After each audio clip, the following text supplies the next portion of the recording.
This is Historic TV Live at Vigilo in the OIC Complex, about to discuss a topic called the international organizations. Prior to the attainments of independence by African countries, some of the international organizations were formed, such as the United Nations Organization, which was formed in 1945 at San Francisco, United States of America. And of course, there was another international organization called the Commonwealth of Nations, which was formed in 1911, but came into a real existence in 1979. And of course, before the African countries started to gain their political independence, some of the African leaders decided to form a continental organization in order to help the Africans to have a forums where to discuss and of course solve their problems. That international organizations came to be called the OAU, which means the Organization of African Union. It was established in Addis Ababa, Ethiopia in 1963, when 32 heads of independent African states converged in Addis Ababa, Ethiopia, and signed a charter, which contributed to the formations of the international organization called the OAU, which is playing a greater role towards the developments of Africa towards ensuring peace, harmony, and stability here in this country. OAU was formed in Addis Ababa, Ethiopia in 1963. At that time, there was a need for continental organizations in Africa in order to help the African peoples to find a forum to discuss and solve the problems of African countries, and to help those who are still under the colonial yoke to have or to find their own independence. So among the leaders who converged in Addis Ababa, Ethiopia in 1963, it includes Kwame Nkrumah of Ghana. The greatest leader that Africa has ever produced was Great Kwame, who was the first prime minister and of course served as the first president of the Republic of Ghana. He helped Ghana to gain their independence in 1957, which was the first British-speaking country to attain their political independence. Among the leaders also who attended the formations of the Organization of African Union, it includes Emperor Haile Selassie of Ethiopia. And of course, we had Modibo Keita of Mali, who was the first president of Mali. There was also what they call Flex Boigny of Ivory Coast also attended the formations of the Organization of African Union. Sekou Touré of Guinea-Conakry also attended the formations. We also have Abubakar Tafawa Balewa also was among the great African leaders who converged in Addis Ababa, Ethiopia, and signed a charter, which contributed to the formations of the organization called the OAU. And of course, the last country to join the OAU was called South Sudan in 2011, when they gained their political independence. And of course, they emerged as a sovereign independent African state in 2011.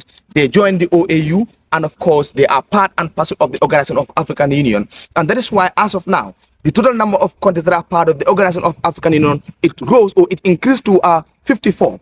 There are 54 countries that are part of the Organization of African Union, at which Gambia is also among those countries who are also part and parcel of the Organization of African Union.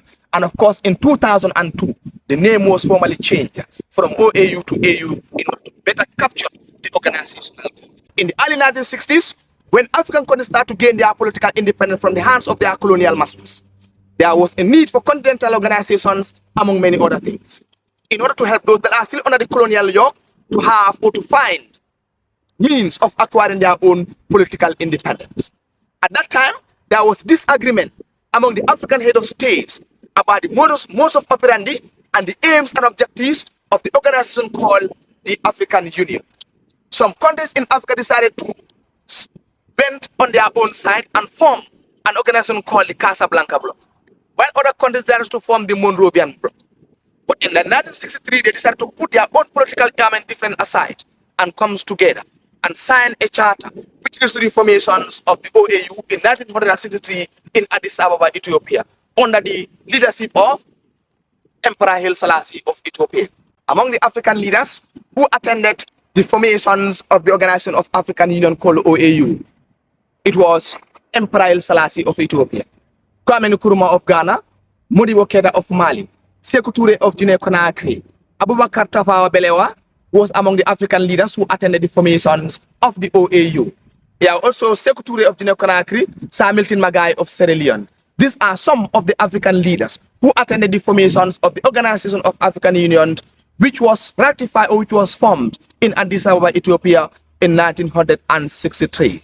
In 2011, South Sudan joined when they gained their political independence as a sovereign independent African state. In 2002, the name OAU was formally changed to AU in order to better capture the organizational goal. So in 1963, 32 heads of independent African states decided to put their political difference aside and converge in Addis Ababa, Ethiopia, and sign a charter which leads to the formations of OAU. Because they realize without the formation of the OAU, they can't able to solve the problem of Africa as a continent. That's why intelligent, smart, and patriotic Africans such as Kwame Nkrumah of Ghana, such as Modibo Keita, such as Emperor Haile Selassie, such as Sekou Touré of Guinea-Conakry, decided to come together and converge in Addis Ababa, Ethiopia, and sign an agreement. And this agreement contributed immensely to the formations of the OAU. That is why now when there is war in some African countries, you will see the Africans that are part of the OAU, they will come together and mobilize now soldiers and send them to those countries for peacekeeping missions. That's why the OAU now is helping or is giving funds to some of the African countries. Why? It's as a result of the great contribution of our African nationalists such as Kwame Nkrumah of Ghana, Modibo Keita, Emperor Haile Selassie, Samuelton Magai, and of course Sekou Touré, Modibo Keita. These are all Africans who stood up on their feet.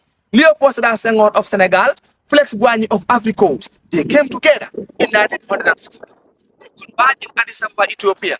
They signed a charter which contributed to the formations of the OAU. That is why in 2002, they also converged again. They realized that the name OAU did not better capture the organizational goal. They decided to change the name from OAU to AU. And now the organization is formally called the AU, which means the African Union. It means Africans who come together and unite as a unified continent. This was what Kwame Nkrumah was advocating for. A United States of America or Africa, whereby the Africans are going to use only one currency, whereby the Africans will live under the government of their own making, whereby the Africans will come together as a unified continent and of course develop Africa under the leadership of only one president. So this is the organization of African Union called the OAU. And of course, in 2011, a country called South Sudan joined the OAU when it gains its political independence as a sovereign independent African state. And that's why now the membership increased to 54. There are 54 old countries that are part and parcel of the organization called the African Union, OAU. Now, the aims and the objectives of the OAU. What are the aims and objectives of the OAU? So part of their aims and objective is to eradicate colonialism. Colonialism was the direct political rules of a country by a foreign state. Before the coming of Europeans, Africa was a unified country. It was called the land of the black people. So when they came, they scrambled, they divided, they spasmed Africa into 54 odd countries. And that's why Africa is never been the same again. So part of the aim and objective of OAU is to eradicate or to stop colonialism in Africa. Because before it was formed now, there are some countries who were still under the colonial yoke. So that is why 32 heads of independent African states, they converged in Addis Ababa and signed a charter which contributed immensely to the formation of the OAU in order to help to eradicate or to eliminate colonialism here in Africa. And of course, too, to maintain peace and stability here in Africa. So part of their aims and objectives is to make sure that there is peace in all the countries in Africa. That is why when there is war, in some of the countries that are part, or in a country that is part of African Union, the African Union will convert and recruit soldiers and send them to these countries for peacekeeping mission in order to ensure peace and stabilization. And of course, 3, to improve the conditions and to, of course, increase the standard of living of the African people. So part of the aim and objective of the OAU, why it was formed, because the African leaders, they decided to improve the standard of living of the African people. Because Africa is a country that is blessed with natural resources, gold, silver, and diamond, fertile lands for farming. So they decided to increase or to improve the standard of living of the African people by consuming what we grow here in Africa. So part of their aim and objective is to establish friendly relations with other countries across the globe. That's why you'll see there are countries that establish what they call foreign policy as a result of the help of the OAU. They want to establish friendly relations and cooperations among other countries across the globe. That's why Africa is a friend to other continents across the globe now. These are some of the aims and objectives of the OAU. These were some of the reasons when they converged in Addis Ababa. These were some of the agreements. What they want to achieve as an international organization that will help to safeguard the interests of the African people here in Africa. What are the benefits that the Gambia is deriving, or that the Gambia derive from her membership to OAU? What are the things that the Gambia is benefiting from our membership to AU. The Gambia as a country, as a sovereign independent African state, is benefiting greatly as a member of OAU. Among the reasons or among the benefits that the Gambia is deriving from OAU is conflict resolutions. When there is conflict in any country in Africa, the Gambia also will send their soldiers to go and maintain peace in those countries. So it's a benefit that the Gambia is deriving as a member of the OAU. Among the benefits that the Gambia also is deriving as a member of the OAU is scholarship. The AU who gives scholarship to the outstanding students in the Gambia to go and study in any country here in Africa in order for them to learn and acquire skills. So it's a benefit that the Gambia is acquiring from her membership to the organization called the AU Africanunion. Among the benefit too, what that the Gambia also is deriving or gaining as a result of a Gambia being a member of the OAU is employment. The AU is employing Gambian citizens to work under the organization, and of course, as a result of their work that they are doing, they are earning a living, they are receiving salaries and wages. So the AU is employing or is providing or creating employment for the Gambian people. The Gambia is also benefiting in the area of skills, because there are countries that are having skills. They are well-trained civil servants, well-trained, of course, public civil servants, and of course, well-trained other individuals. So they will come down to the Gambia and help our Gambian civil servants, maybe in the area of education, perhaps in the area of health, perhaps in the area of games and sport. So with the Gambia is really benefiting greatly. The OAU also is helping the Gambia in terms of what? African development banks. With the African development banks, it is giving developmental projects to the Gambia as a member of the OAU. That's why some of the projects are funded by the African development banks to help the Gambia to develop rapidly. So these are just some of the benefits that the Gambia is deriving from OAU. And in fact, all the countries that are part of OAU, they are deriving benefit as a result of them being a member of the OAU. What are the contributions that the Gambia is doing to OAU? What are the ways in which the Gambia is contributing to the developments of the AU? Among the contributions that the Gambia is doing as a result of a Gambia being a member of the AU is attendance. But the Gambia as a member of the AU normally attend any meeting or conference organized by the AU. It's either we are represented by the head of state or we are represented by some of the delegations that may be sent by the head of state. But the Gambia as a member do attend any conference organized by the OAU. Other benefit that the Gambia also is benefiting, that the Gambia also is contributing towards OAU is drawing of agendas.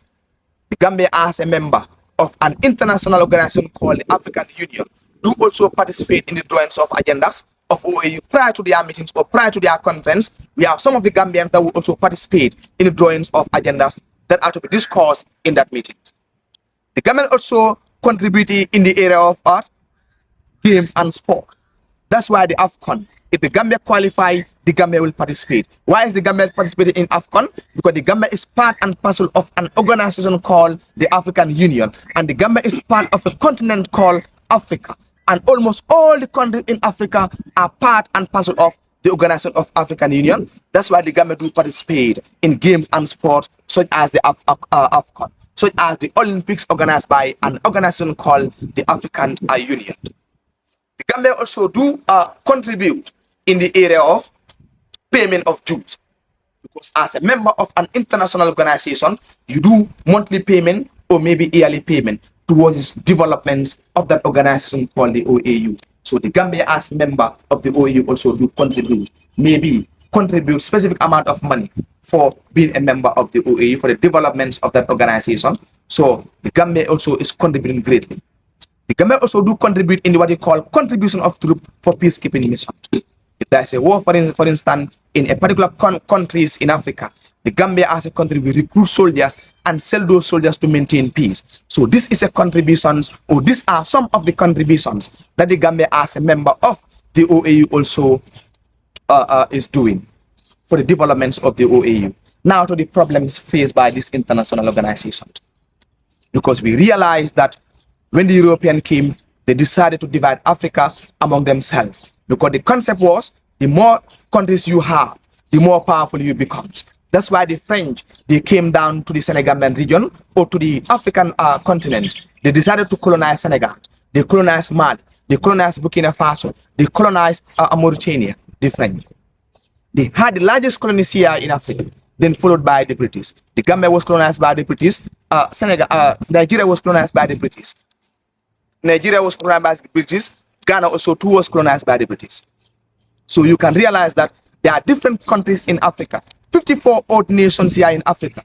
And each of these countries, they have their own official language, which is a problem that this organization is facing, language problems. Why language problem? Because they have been colonized by different European powers, making it very difficult for them to communicate and understand each other, language problems. There is also a difference of geographical boundaries or locations. Some countries are very far apart from each other. So for them to reach to each other becomes difficult. Why, as a result of the demarcation of Africa by the European powers, some countries are very far apart. This is a problem that OAU is facing. The other problem that OAU is facing is war. Because most of the countries, they are facing from war, political instability, violence, riots. In order to calm all those countries now becomes a problem. So it's a problem that OAU is facing as an international organization in the world or in Africa. The other problem that OAU is facing here in Africa is as a result of problems or inadequate finance. It becomes very difficult for them to finance some of their activities or their developmental projects in the area of agriculture, in the area of infrastructure, as a result of inadequate finance. So it's also another stumbling block that this international organization called OAU is facing. So this is just a gist about OAU. And this is Historic TV live, located right now at Vigilo at Sadada Karabajawara Conference Hall. The Economic Community of West African State, ECOWAS. ECOWAS is among the international organizations that Gambia as a country to interact with. And ECOWAS was formed in 1975 in Lagos, Nigeria, by two generals, General Gowns and of course General Ayadem, who decided to converge in Nigeria, Lagos in 1975 and sign a charter which contributed to the formations of an international organization in the African or the West African sub-region, which comprised of 16 member countries, namely the Gambia, Senegal, Mauritania, Burkina Faso, and of course Benin, Nigeria, Ghana, Sierra Leone, Cape Verde, Togo, Guinea-Conakry, Guinea-Bissau. These are some of the African or the West African countries that are part and parcel of the Economic Community of West African State called ECOWAS. ECOWAS is a custom union which is meant to increase the free movement of people and their goods from one ECOWAS country to another without any obstacles or difficulties or challenges. The aims and objectives of ECOWAS. What are some of the things that ECOWAS want to achieve, which leads to its formations in 1975 in Lagos, Nigeria by General Gowon and General Ayadem. Part of their aims and objective is to eliminate all the obstacles for the free movements of peoples and their goods from one ECOWAS country to another. That's why today, right now, if you have ECOWAS biometric ID card, you can move from Gambia to Senegal without any hindrance. You can move from Gambia to Nigeria without any hindrance. Why? Because part of their aim and objective is to promote the free movement of people and their goods from one ECOWAS member countries to another.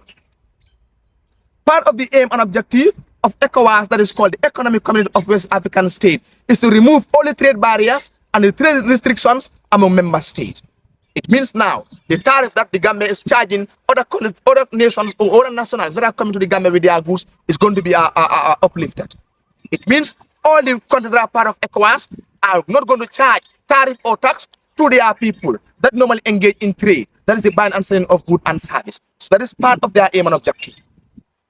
Part of their aim and objective is to harmonize agricultural policies and the promotion of common commercial projects.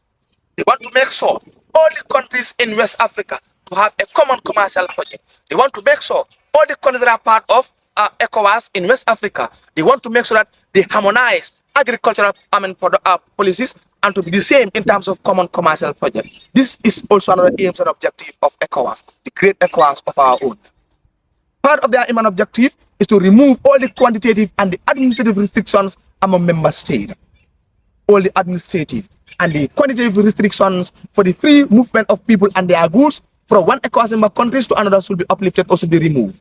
This is also part of the aims and objective of ECOWAS, which comprise of 16 member countries in the sub-region called West Africa. Now, what are the benefits that the Gambia as a country is driving as a result of the Gambia being a member of ECOWAS? What are some of the gains that the Gambia derive from ECOWAS? One of the benefits that the Gambia is driving from ECOWAS is it is enabling the Gambia to establish large market. That's why as a Gambian businessman now, if you have a business, you can travel to Senegal and sell your product to Senegal. If you wish, you can travel to Nigeria, sell your products to Nigeria. If you wish, you go to Guinea-Bissau, Guinea-Conakry. So it is expanding trade or markets here in West Africa. So which the Gambia is really benefiting from. Part of the benefit that the Gambia is also driving as a result of ECOWAS, it is helping our Gambian government to increase revenue through the payment of residential permit. If you are, maybe you are living in maybe another country and you come to the Gambia now, you are required to pay a residential permit. And that permit that you are paying is a revenue or income for the Gambian government, which the Gambia is really benefiting from as a result of the Gambia being a member of ECOWAS.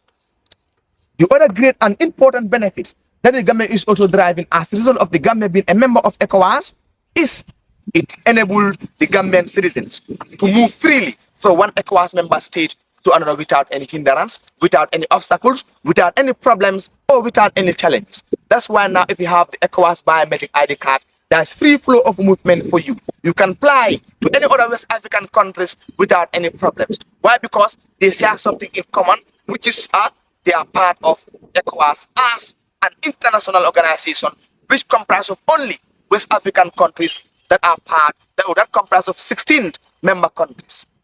Among the benefits that the Gambia also driving as a result of the Gambia being a member of ECOWAS is it helps or it is helping the Gambian to acquire skills from other countries that are part of ECOWAS. Some countries who are well equipped, who are well advanced, they'll come down to this country and help our Gambian people in the area of skills. So it's a benefit that the Gambia is also driving as a result of the Gambia being a member of ECOWAS. The Gambia also normally benefit from games and sport that is organized by an international organization called ECOWAS. If ECOWAS organize any international games and sport, the Gambia also normally participate. So the Gambians participating in that games and sport now, they are driving benefits. They are driving benefits. So these are some of the benefits that the Gambia as a country is driving as a result of the Gambia being a member of an international organization that comprises of only West African countries in the West African sub-region called ECOWAS. The contributions of the Gambia towards ECOWAS. The Gambia as a member of ECOWAS, of course, used to contribute a quarter or used to contribute some part towards being a member of ECOWAS. What are some of the ways in which the Gambia as a country is contributing towards ECOWAS? So part of that contribution one is hosting of refugees. If there's a war in any other country that is part of ECOWAS, if they fled and come to the Gambia now, we host them. Why? Because of we are part and parcel of an international organization called the ECOWAS. Another contribution that the Gambia is also doing towards ECOWAS is attendance of meetings.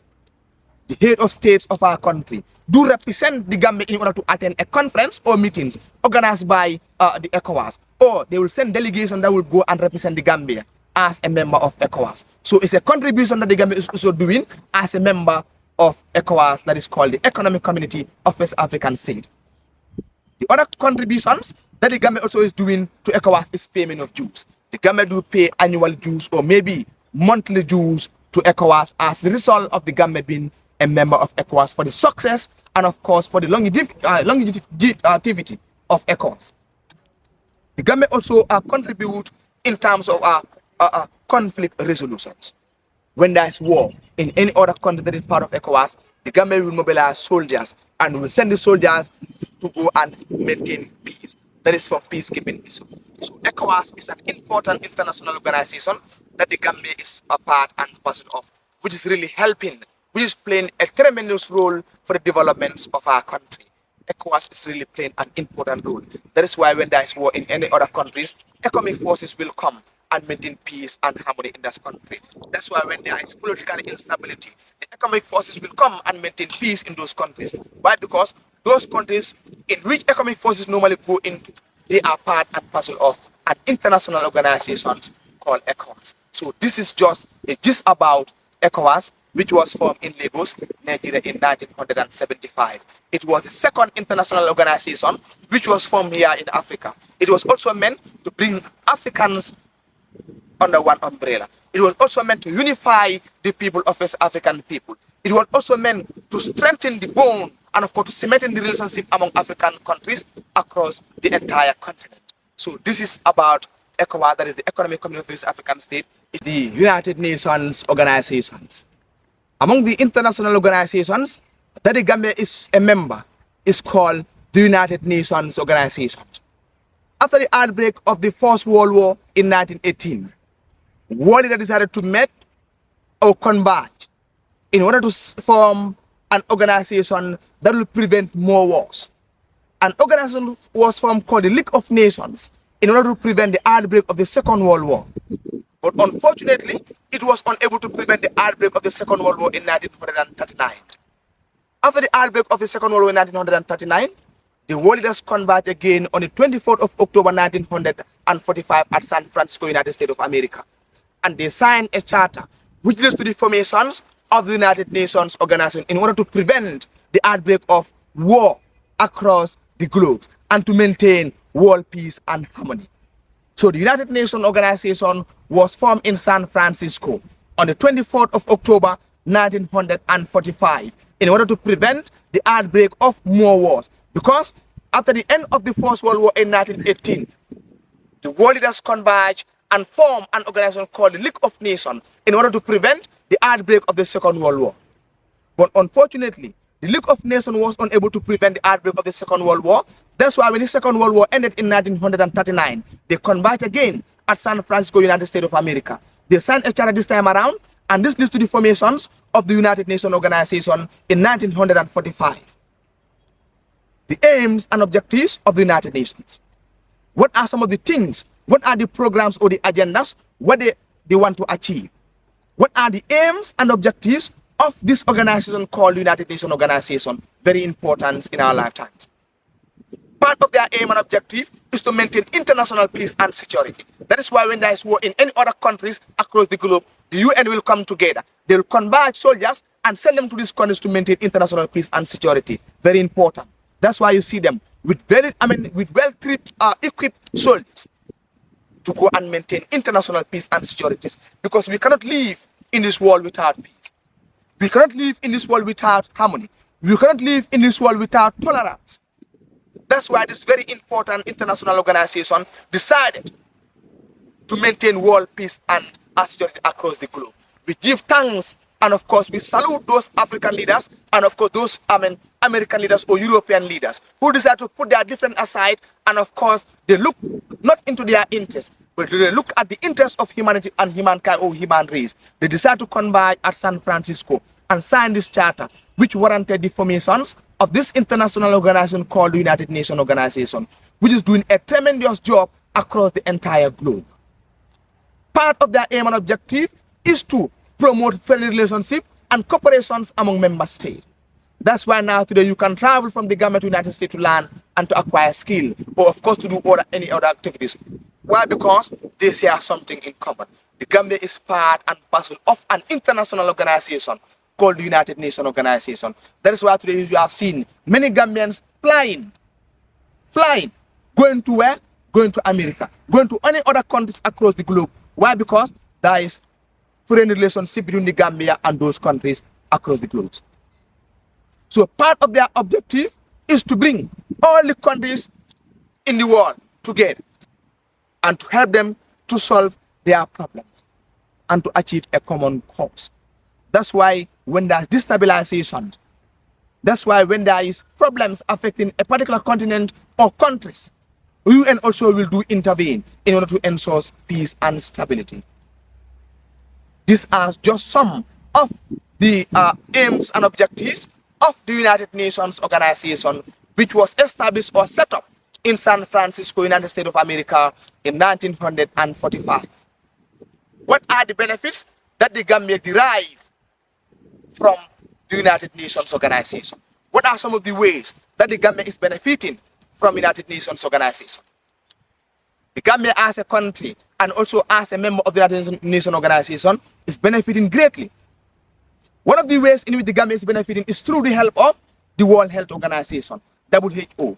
WHO is an agent or agency under the United Nations Organization. It's just a branch.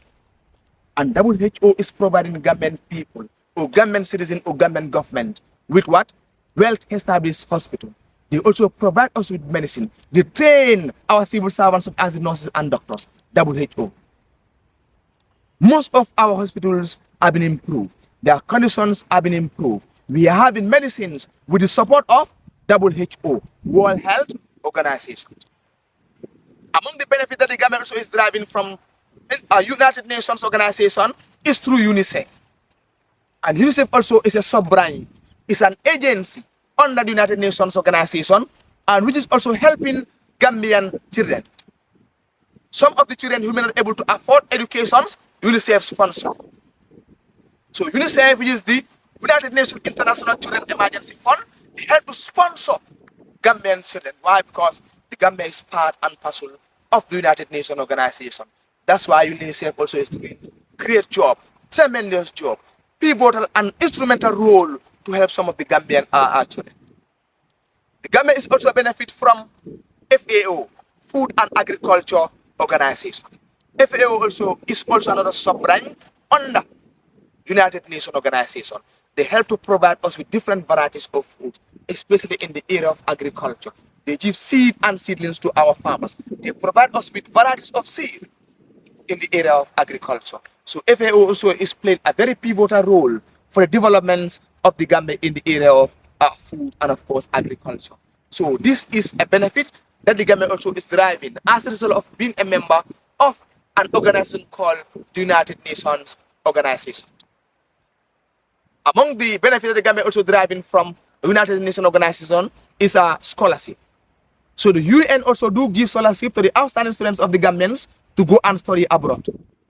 So if you had the opportunity or if maybe you have the requirement, they will give you scholarship now to go and study in abroad. So this is a benefit also that the Gambia as a country is also deriving as a result of Gambia being a member of the United Nations Organization, which was established or formed at San Francisco in the United States of America in 1945. Now, what are some of the ways in which the Gambia is contributing? What are the contributions of the Gambia towards her membership to the United Nations Organization? It's the same, it's just similar to ECOWAS and of course OAU. The Gambia as a member of the United Nations Organization also do attend any meetings or conference organized by the United Nations Organization. It's either we are represented by the head of state or they will send delegations to go and represent the Gambia as a member of the organization. The Gambia also normally contribute in the area of attendance of meetings. The Gambia also do contribute in the area of payments of dues. So it's also a contribution of the Gambia towards the United Nations organizations. The Gambia also do contribute in the area of resolutions or conflict resolutions. If there's a conflict in a country that is part of the United Nations Organization, the Gambia also do participate in a negotiation that will bring peace in that particular country. So this is called the United Nations Organization, which was formed after the Second World War in 1939, which was unable to prevent the outbreak of the First World War in 1918, and which resulted to the formation of the League of Nations. But the League of Nations was unable to prevent the outbreak of the Second World War in 1939. So when the world leaders converged at San Francisco, they decided to put their differences aside and they ratify an agreement which led to the formation of the United Nations Organization in 1945. So this is our Historic TV, which are right now located at the Karabajawara Conference Hall and giving you a live historic feed about the past important events that had happened in the country and of course the entire globe. So this topic is very, very important. It's a topic that each and every Gambian or African of course should comprehend. The Gambia is part of 4 great international organizations which comprise of the OAU, the United Nations Organization, the Commonwealth, and of course the ECOWAS, the Commonwealth of Nations. This was the oldest international organization across the globe. It is a voluntary organization consisting of Britain and her former colonial dominion or colonies. And in the past, only the former British colonies could become a member. But now, membership is open to any other countries that wish to join the Commonwealth of Nations. The organization started its operation in 1911 with 5 independent countries, namely Britain, New Zealand, Canada, South Africa, as well as Australia. But it started its operation in 1979, and the membership of the Commonwealth rose to 41. Commonwealth is a voluntary organization which is meant to support former British colonies or former colonies that were colonized by the British. That is why all the countries that are part of the Commonwealth in West Africa, they were colonized by the British. For instance, the Gambia was colonized by the British and the Gambia is a member. Nigeria was colonized by the British and is a member. Ghana was colonized by the British and is a member. Sierra Leone is a member as well. So the Commonwealth comprised of her former colonial dominion. The main aim and objective of the Commonwealth of Nations is to bring all the former British colonies together as they share common traditions and culture. They share something in common. That's why they decided to form an international organization that will bring all the British colonies together. Why bringing them together? Because they believe to share something in common. For example, the Gambia and Nigeria, they share something in common. There was indirect rule system introduced in Nigeria by Lord Lugard, introduced in the Gambia by Governor Aribilelwen. So they share something in common. The same indirect rule system was also introduced in Ghana, was also introduced in Freetown. So they share something in common. That's why the British decided to bring all their former colonies or dominions together, because they believe that they had something in common. They have the same tradition as well as the same culture, the Commonwealth of Nations. That's why once in each and every year, we celebrate the Commonwealth of Nations in order to remember this great international organization doing tremendous job across the globe, supporting countries that are colonized by the European or by the British, and even those that were not colonized by the British are still being supported or given a helping hand. Now, what are the aims and objectives? Or what is the aim and objective of the Commonwealth of Nations? It's just to bring all the British colonies together, as they have been believed to share the same custom and traditions.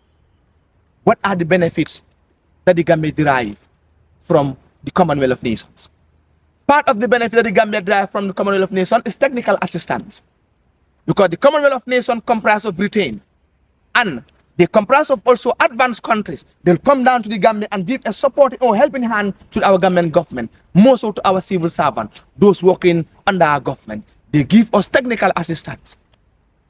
We also benefit in the area of joint solution of problems. If there's a problem affecting a country that is part of the Commonwealth of Nations, the government also will do participate. They will take part in negotiation that will bring peace, harmony, and stabilization in that particular country. Why? Because that country is part of a Commonwealth of Nations, and Gambia also too is a member of Commonwealth of Nations. Among the benefits also that the Gambia derive from Commonwealth of Nations is employment. They are giving employment to our Gambian people. They are supporting us as Gambians because we are colonized by the British, and of course the Gambia too is part of the Commonwealth of Nations. So it's a benefit that the Gambia as a nation or as a sovereign independent African state also is deriving as a result of the Gambia being a member of the Commonwealth of Nations. The other benefit also that the Gambia also derive from OAU is games and sport. From the Commonwealth of Nations is game and sport. Whenever they organize events such as game and sport, us as a country, we do send representative that will represent the Gambia as a country, so that the Gambia is part of the Commonwealth of Nations. And those who represent our country also derive benefit. So these are some of the benefit that the Gambia derive from our member to Commonwealth of Nations. Of course, just to add, employment. There are Gambians who have been employed by the Commonwealth of Nations. They also give us scholarship, Commonwealth of Nations. Now, 2, the contributions of the Gambia to the Commonwealth of Nations. The Gambia, being a full-fledged member of the Commonwealth of Nations, also contribute a quarter for the success and the growth of this great and giant organization called the Commonwealth of Nations. So one of the ways in which we contribute as a country is we contribute in joint solution of problem, peaceful resolution. If there's a problem affecting a member countries or a member state, we also intervene as a country, we negotiate and there is peace. We also contribute in the area of attendance. Any events organized by this giant organization, we do attend as a member to represent, so that we are a member of the Commonwealth of Nations. The other benefit or the other contributions that the Gambia also is doing geared toward the success and the growth and the development of the Commonwealth of Nations is attendance of meeting. The Gambian delegates or the Gambian delegates here in this country represent the entire country to Commonwealth of Nations. If they organize any conference or any meeting in which we are invited as a member. So this is Historic TV Live at Vigilo right now, giving you a live history feed regarding the international organization that the Gambia is part of. So right now we are at the OIC Complex, that is at the Southern Canabajawara Conference Hall. You look at PS1.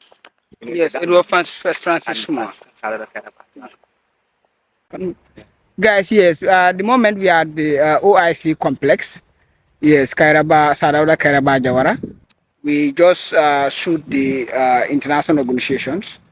Now we are heading to the other end to shoot the yes, African national leaders. So this is Historic TV Live at the OIC Complex, that is at the Kairaba Jawara Conference Hall, here situated or located at Vigilo, giving you a fascinating history about the international organization ranging from the ECOWAS, ranging from the Commonwealth of Nations, United Nations Organization, as well as the Commonwealth of Nations. So this is Historic TV right now. We are bringing to you live fascinating events and of course captivating and interesting topics that we are going to bring to you people. So please subscribe to our channel, and don't only subscribe, share your beautiful comments, and of course share our channel across the four corners of this country. Share our channel across the entire length and breadth of this Gambia for every Gambian, a concerned citizens, a patriotic nationalist to subscribe and of course to be watching and to support truthful, genuine, and of course